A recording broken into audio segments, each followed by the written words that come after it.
Esto es Eco Podcast. Bienvenidos, bienvenidas, bienvenides una semana más a Eco Podcast. Yo soy Mina. Y yo soy Vic. Y esta nueva semana que inicia traemos una pregunta y un tema para discutirlo entre todos. ¿Los monumentos nos siguen representando? Esto viene, evidentemente, a todas las manifestaciones que han ocurrido no solamente las últimas semanas, o en la última semana para ser exactas, el 8M, sino todos aquellos movimientos que se han levantado los últimos años que tienen una relación directa a los monumentos. Y con esto también me gustaría que como que entre todos hiciéramos como algún ejercicio y si vamos un poco hacia atrás, unos 10 años atrás, y recordemos como si tenemos en mente por cuántos monumentos pasamos a diario, no sé, de camino de la casa a la escuela o de la casa al trabajo. ¿Cuántos reconocemos? ¿Cuántos de estos personajes o de estos lugares, de estos edificios, sabemos su origen, sabemos su historia? ¿Cuántos pasamos y nos paramos a verlos? ¿Cuántos de ellos no nos habíamos dado cuenta que existían hasta el momento en el que empiezan a ser más relevantes porque alguien cacha más bien que estos monumentos están intervenidos por personas en las distintas marchas que se han dado a lo largo de estos años? Y esto un poco se los pregunto porque si bien, como todos ustedes saben, muchas de las marchas, y creo que tiene mucho que ver con la historia propia de América Latina, cuando se hacen estos grandes movimientos de personas saliendo a la calle, exigiendo justicia, exigiendo verdad, exigiendo que el gobierno haga lo que tiene que hacer, y la razón por la que está en el poder es para el pueblo, existen diversas intervenciones sobre estos monumentos. También un poco como acotarlo a qué es lo que llamamos monumento como tal, o por qué se le da esta definición a los monumentos. Y bueno, los monumentos es todo aquello que está hecho por el hombre en cualquier modalidad de material, no importa si es metal, si es una piedra, si es una placa, que conmemora, que representa, que enaltece un personaje, una fecha histórica o inclusive una creencia completa. Entonces, estaríamos hablando de monumentos cuando pasamos enfrente, por ejemplo, de algún busto de algún fundador de alguna, no sé, universidad, por ejemplo, o que tenga el rostro, por ejemplo, de un santo patrón de algún pueblo, así como puede ser un lugar emblemático para la ciudad, como puede ser un palacio de gobierno. Para no ir como más lejos, aquí en México, desde el momento en el que la presencia de grupos feministas empieza a crecer y a ser cada vez más grande y se empiezan a tomar las calles y no nada más en fechas como el 8M, sino también el 25N, que es el Día en contra de la Violencia hacia la Mujer. Y empiezan a ver todos estos movimientos de lucha, pero también de un poco recordar y no olvidar todo lo que parece ser que se olvida rápidamente. Por ejemplo, lo que pasa es que igual es un tema complejo y difícil porque, bueno, seguramente tanto personas que nos escuchan de México como personas de Latinoamérica, en México hoy por hoy desaparecen 11 mujeres al día. Entonces, la gente, evidentemente, todas empezamos a decir como, ¿qué diablos, no? Y estas manifestaciones empiezan a ser cada vez más contundentes. Sucede que, bueno, México también está, así como muchos otros lugares de América Latina y del mundo, pero en especial enfocémonos en América Latina, está tapizado de un montón de monumentos. Monumentos que se han hecho a lo largo del tiempo, algunos que tienen una carga simbólica que quizás en su momento fue relevante, no sé, por ejemplo, en la inauguración de alguna plaza, que esa plaza, no sé, por ejemplo, aquí en México es muy común que se abran plazas y que se dediquen a alguna persona que tuvo una presencia importante en la historia y que se le ponga el nombre. Y claro que hay de monumentos a monumentos, ¿no? Porque hay otros monumentos que se levantan como conmemoración a algún hecho horrible y catastrófico. Entonces tenemos a todos estos factores conviviendo en sí en las calles. Entonces resulta que justamente el día de la marcha y que las mujeres salimos a protestar, a la vez el gobierno manda a un sinfín de policías a cubrir con sus cuerpos todos estos monumentos, ya sea lugares que conmemoran algún hecho histórico importante en México, iglesias y demás, lo cual evidentemente es un boom y un cachetadón a la cara de las personas, porque el operativo resulta totalmente indignante. La cantidad de policías que salen a defender con sus cuerpos los monumentos de no ser vandalizados son tremendos, y vandalizados igual entre comillas. Evidentemente, todos estos ataques se vuelven realmente como ataques personales, ¿no? Porque, por ejemplo, aquí la manera en la que las marchas se conforman es teniendo siempre al frente padres y madres de mujeres desaparecidas o mujeres asesinadas, después colectivos feministas, después viene una parte de colectivos distintos que pueden ser separatistas o no, y al final cualquier persona que decida incluirse en la marcha y que no entre como en ninguno de estos contingentes. Y claro que como si nos ponemos en ese lugar, si tú vas marchando pidiendo justicia porque asesinaron a tu hija y ves que hay un montón de policías tomados de los brazos evitando que tú te acerques, pues es tremendo, ¿no? Entonces, justamente esta reacción hace que todas las chicas que están totalmente indignadas, ¿no? Que no es para menos, se empiezan a hacer un montón de pintas. Si bien es cierto que hay muchos de estos grafitis, pintas que a lo largo del tiempo y que yo como conservadora me lo enseñaron tal cual en la escuela como que es vandalismo, hay otros que en realidad no son vandalismo, ¿no? Los monumentos, a final de cuentas, conviven con toda la población, conviven día a día con el mobiliario propio de las calles, de las ciudades. Son cosas que muchas veces ni siquiera habíamos visto, ni siquiera nos habíamos dado cuenta de a quién representaban y que están ahí porque un grupo de personas lo pusieron ahí. Hay otros mucho más grandes que igual representan poderes, ¿no? Ya sea como la iglesia o como el gobierno. Y el hecho de salir a pintar y rayar también forma parte de la vida de esos monumentos. De cualquier tipo de objeto que esté considerado como patrimonio, que esté considerado como monumento, tiene historicidades distintas, ¿no? La historicidad de su creación, de la razón por qué se hizo, la historicidad en cuando se da a conocer y entra a tener un rol activo en la sociedad, inclusive cuando uno se olvida y no sabe por qué está un busto de un señorcito ahí cada que uno pasa frente a una parada de autobús. Y esto también es importante.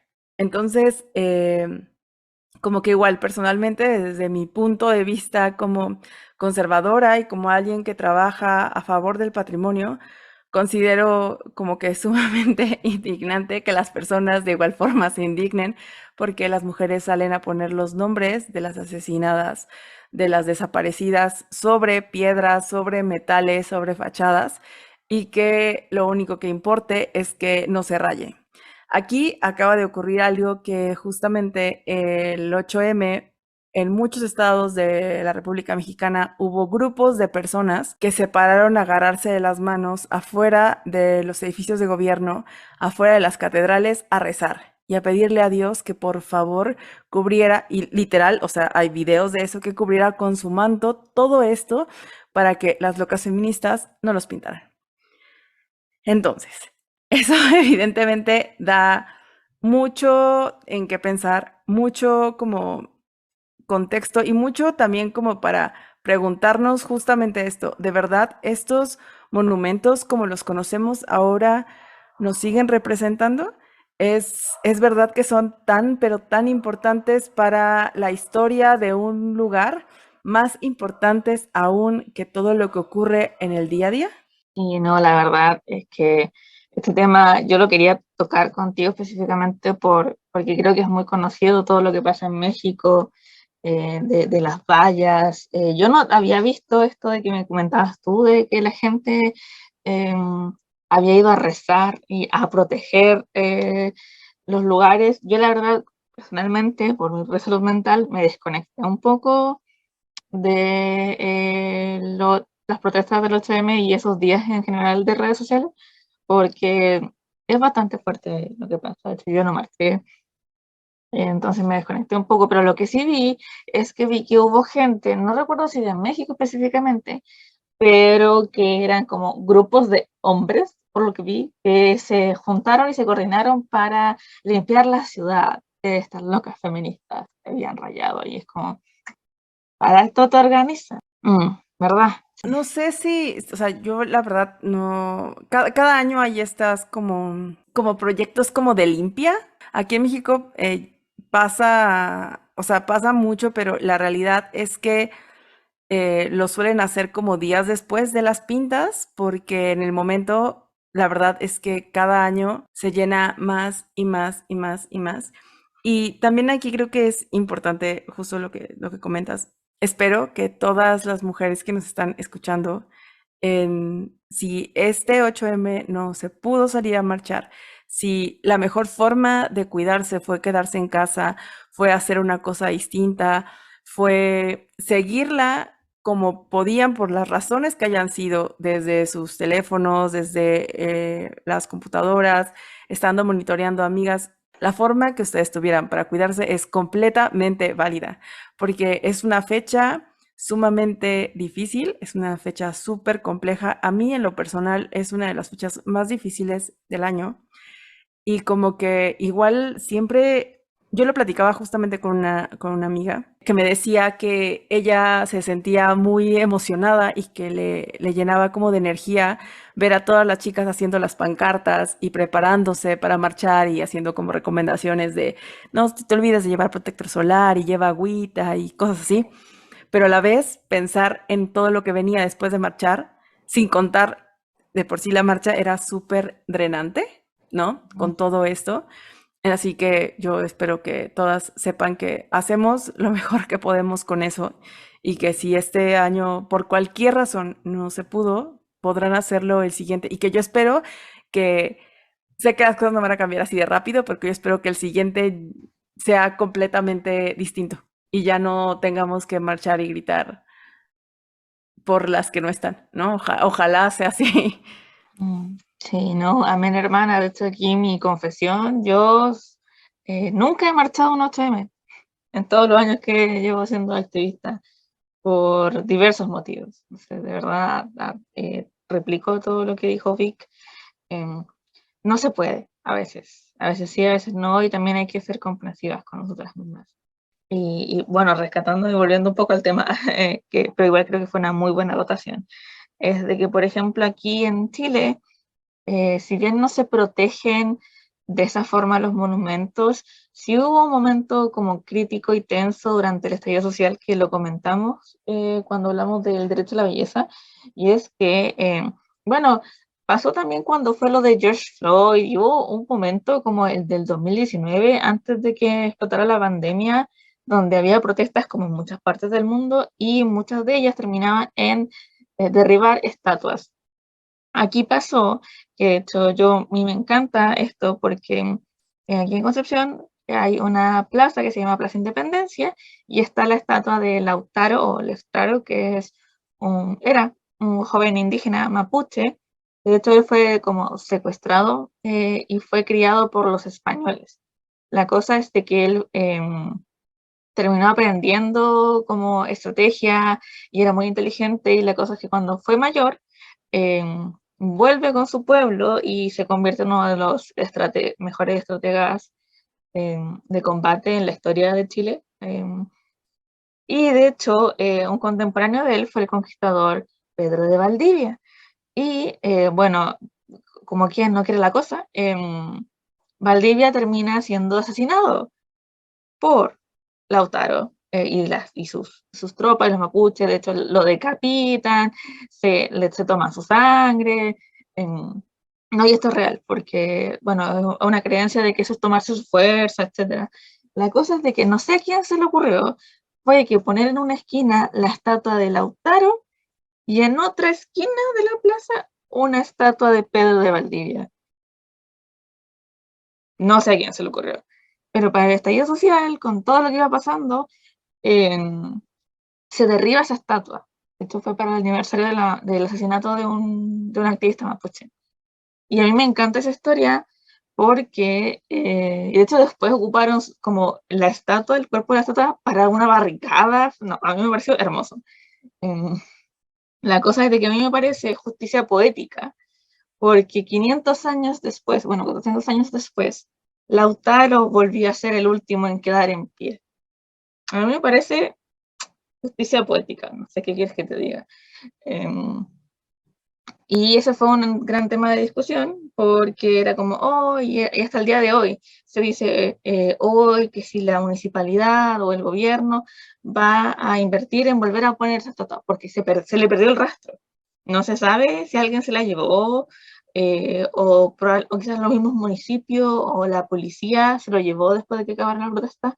No se sabe dónde está.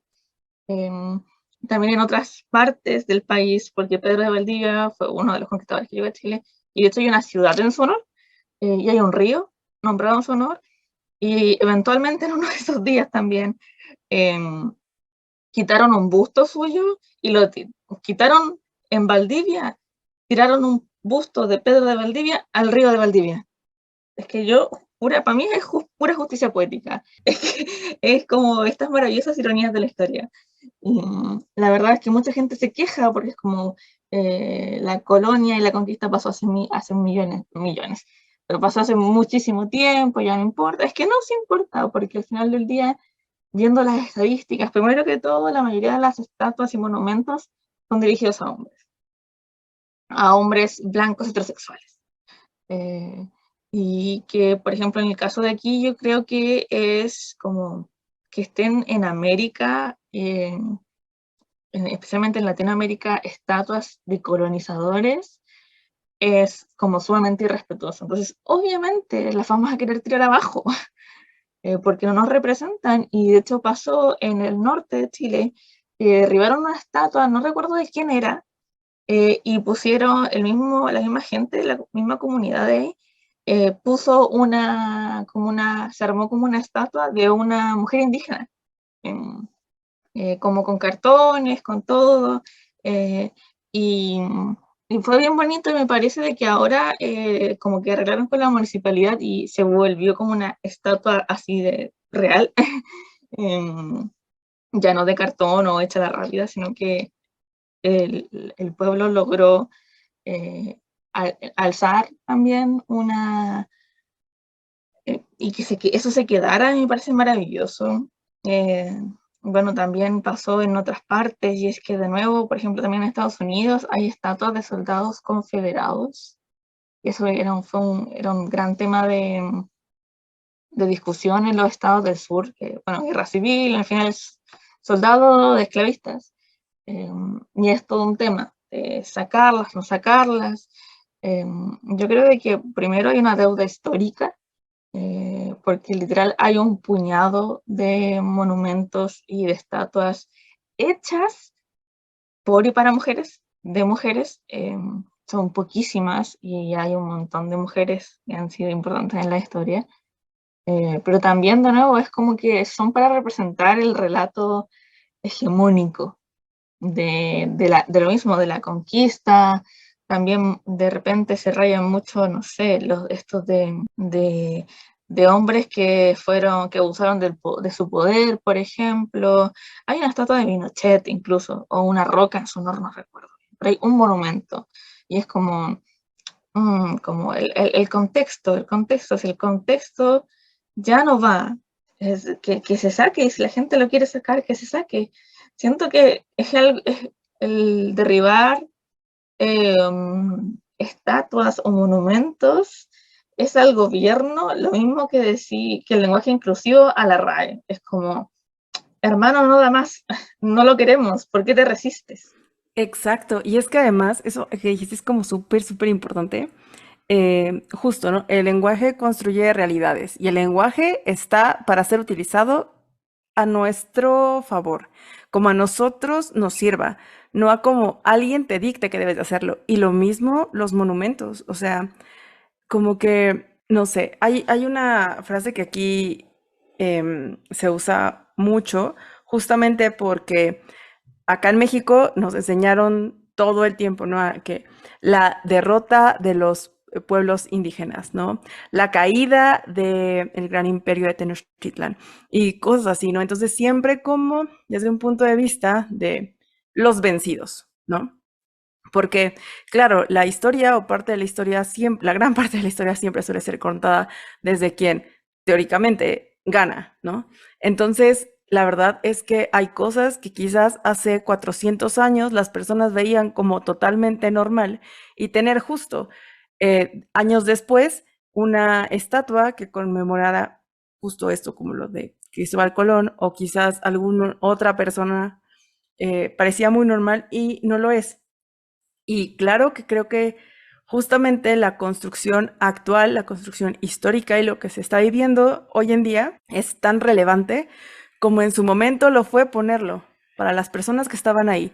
Como que no podemos olvidarnos de esa parte. O sea, igual y si entendemos que hasta cierto punto hay monumentos que tuvieron su relevancia en ese punto histórico, pero que ahora ha cambiado. Y justo también pasa que acá en México, hablando justo de esas estatuas, había en el centro de la ciudad, en una de las glorietas, una glorieta dedicada a Cristóbal Colón, ¿no? Y justo como que este lugar, por muchos años, igual es como cosa de vergüenza, ¿no? Pero se celebraba literal el Día de la Raza.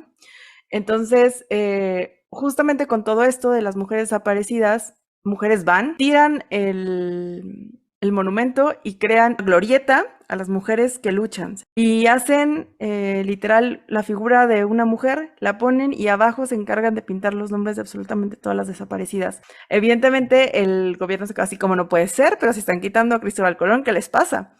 Y mandaban y mandaban y mandaban gente a quitarlas. Y por mucho, mucho tiempo quedó así, como con constante vigilancia, porque, bueno, yo no sé ustedes, pero el hecho de que el gobierno vaya y quite el nombre de tu hija de un sitio, porque creo que es más importante dejar el nombre de un torturador, violador, genocida, como que es como, o sea, red flag al máximo. Y muchas cosas igual se han cambiado, ¿no? Igual, por ejemplo, nombres de calles también se han cambiado. eh, Como que la gente intenta reapropiarse de las calles, de los nombres, porque es válido querer hacerlo, es válido reapropiarse de estos lugares porque al final somos nosotros quienes la habitamos. Y justo la ciudad debe funcionar y esto debe funcionar para nosotros, no para esa estatua o ese monumento. Y repito, o sea, como que también creo que hay algo que tenemos que tomar como en cuenta, es que es una de las formas en las que se tiene para intentar traer la atención, para dejar muy como bien en claro y bien subrayado que hasta el momento, justo así como a muchas personas les ha importado más que tiren o que caigan o que pinten, así es la realidad. A muchas de las personas no les importa que esto esté sucediendo, ¿no? Entonces, como que igual no, como que no dejar de tener en cuenta de que estos procesos no nada más son de ahora, no nada más son culpa de jóvenes que deciden rebelarse contra el gobierno, ni de las locas feministas, ni de todo eso que nos bombardean por todos lados, que afortunadamente creo que también con el paso del tiempo y la masividad que tienen las redes sociales ha llegado a muchas personas el hecho de que tengan como el otro lado de la historia pero justo esto no es algo que sea nuevo, eso es algo que ha pasado a lo largo de la historia. Siempre que hay algún conflicto, alguna revuelta social, alguna lucha por los derechos, en cualquier momento de la historia en la que ustedes se paren e investiguen, existe esto. ¿Por qué? Porque los monumentos al final terminan representando estas ideas contra las que se están luchando. Y no solo las representan, sino que las prolongan en el imaginario colectivo. Porque justo si tú todos los días pasas enfrente de esta glorieta de Cristóbal Colón, donde dice Feliz Día de la Raza, evidentemente vive en tu imaginario. Y yo crecí con el Día de la Raza. Y, o sea, yo nací en los ochentas y en ese momento era claro, hay que celebrar el Día de la Raza. Ahora es impensable que alguien te diga, vamos a celebrar el día. Y así debe ser, ¿no? Así es como debe ser, que no son cosas que se celebran. Entonces, si eso en su momento sirvió para crear una memoria colectiva, también esto, como pasar y aunque sea duro, como que no olvidar que eso ocurre y no olvidar justo como, creo que es algo como importante también que las personas que cometen violencia contra las mujeres, las personas que cometen los feminicidios, no son monstruos, no son personas que de repente enloquecen y en un arranque de... No, son personas como todas las demás que también crecieron con ese imaginario. Entonces, también es importante cambiar esos entornos y también es importante buscar formas de alzar la voz. Y la verdad es que no veo y no me cabe en la cabeza cómo hay personas que siguen defendiendo las paredes, ¿no? Y una fotografía que justo me fue así como que me tumbó completamente fue que una madre empezó a colocar aquí en México unas pancartas pegadas, no pintó, solo pegó papel que decía, es tu pared, pero era mi hija. Y sí, o sea, yo no entiendo qué más quiere la gente como para entender que eso se hace y que es necesario y que quizás así como en otras revoluciones, como en otros movimientos sociales, se tuvieron que incendiar y si eso es la única forma en la que el gobierno puede ponerse a hacer su trabajo y en que la gente empieza a recapacitar, esas cosas suceden y no, o sea, nunca, nunca, jamás, jamás, jamás en la vida, jamás va a valer más una pared, un monumento o cualquier cosa material que la vida de una persona. Nunca, nunca, nunca. La que quiere quemar, que queme, la que quiere romper, que rompa, y la que no estorbe. Es icónico ese video de esa señora, a Completamente. mí me hace llorar cada vez que lo veo, o sea, ella dice, a mí me Sí, quitaron a mi hija y claro. Y como que con qué cara le dices, no, señora, ¿sabe qué? Usted mejor no pinte aquí porque pues la fachada de la iglesia es muy bonita y pues aquí Santo Cristo, o sea, e igual las personas pueden creer en lo que les dé la gana, o sea, de verdad. claro, no es contra la No, religión, no, no.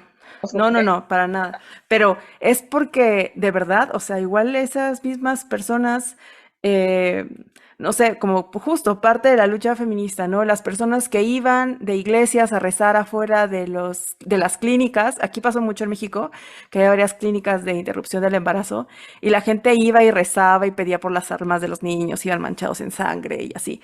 Y claro, eso no lo consideran violento, ¿no? Porque son señorcitas que pueden ir a decir que por Cristo ellas van y salvan la vida y las almas de los bebés, ¿no? Según ellas. Ah, pero el hecho de que una madre salga a poner el nombre de su hija y le exija al gobierno que haga su trabajo, eso no, eso está mal visto, eso no está bien. Como que igual son cosas que tenemos que pensar y replantearnos. A mí una de las cosas que me quedó como, y quizás a ustedes también les sirva un poquito, que me dio como un poquito más de esperanza, es que en todos estos movimientos, sé que es algo como duro igual, como pensarlo así, pero que que cada vez hay más personas acercándose, hay más personas meditándolo. En esta marcha, por ejemplo, por lo menos aquí en México, hubo una cantidad de infancias tremenda, tremenda. Y claro, es como, acá mucha gente se quedó así como de, güey, ¿por qué los niños están, o por qué las niñas están marchando? Y es así como que porque también a ellos les afecta, también a ellos les afecta. Como que, y eran niñes, no sé, de 6 7 años, y que entendían desde que están así de pequeños que en realidad lo que importa es la vida de las personas y que las mujeres y sus mamás y sus tías y sus maestras y todas las personas que están a su alrededor con las mujeres con las que conviven regresen a casa y que no sé, y como que ahí justamente eso es lo importante.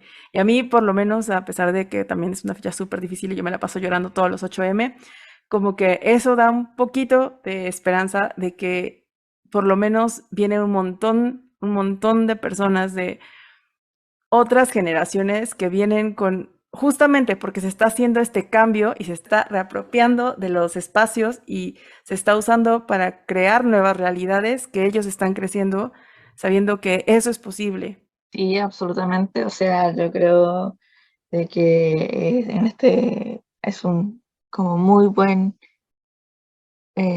una muy buena nota en la que finalizar el capítulo de esta semana. O sea, siento que tú tomaste la batuta de este capítulo totalmente y me suscribo absolutamente a todo lo que dijiste. Acá en Chile pasó algo muy similar. Eh, lo único igual que quiero como también comentarles es de que si alguien les dice como que esto es algo nuevo, como bien dijo Vic en un momento, en realidad no lo es. Históricamente se han quemado y se han derribado estatuas, o sea, algo tan simple como algunas del Imperio Romano, por ejemplo, o Grecia, etcétera, son cosas que se han hecho, básicamente, una y otra vez. Y es parte, de, como dijo Vic, de cambiar el relato de la historia y qué se recuerda y qué no, y con qué la sociedad está de acuerdo en ese momento. Y obviamente por ahora estamos pasando por un proceso de cambio muy importante, pero también creo muy bello poder ambas ser testigos de eso. Así que queremos saber su opinión, que la puedan dejar en el post correspondiente al capítulo de esta semana, que va a estar en nuestro Instagram, que es eco-podcast-.